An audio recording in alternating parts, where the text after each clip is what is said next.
Oh man, I got vivid memories as a kid. I remember being 6 years old. I was sitting with some kids like kind of comic book magazines and telling my mum, I'm going to be an artist. I'm going to be an artist when I grow up. I got given this bag of tapes in 4th form. Went through it, didn't find any tapes I liked, but I found this one tape. And it was a Jimi Hendrix kind of compilation tape, and I listened to the whole album. I remember when I first heard it, I was like, this is the album. So then all of a sudden I got into Hendrix and who he was as a person, and was just so inspired by his life. And yeah, I mean, it's pretty crazy. Like, I mean, 3 main people that really inspired me, being Kurt Cobain, Jim Morrison, and Hendrix. They all died at 27, and there's a lot of other artists that died at 27. I remember just, getting more and more into it and trying to find something better or something stronger or something that gives you more of a high or whatever.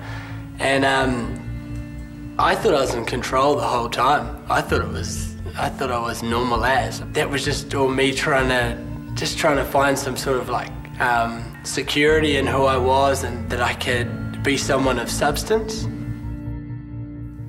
I kind of had this concept that everyone goes to heaven and you only have to be a good person.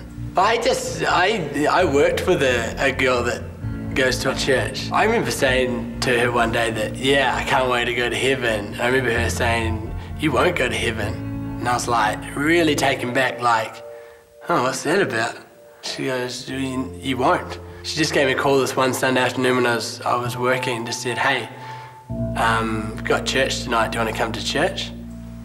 I'd never been to a church with a band before. It was like, it seemed like my kind of thing.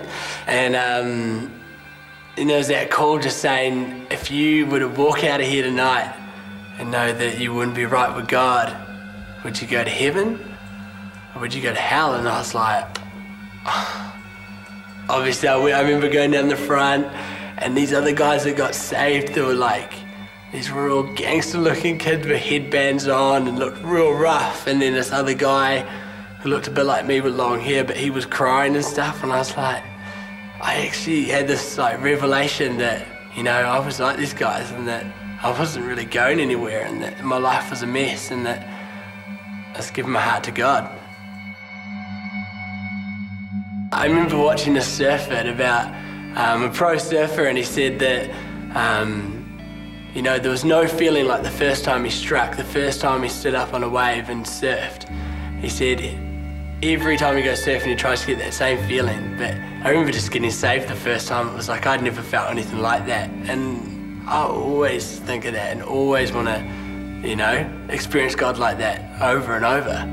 The church I go to, it's just, it's home. My life is totally different with God in my life,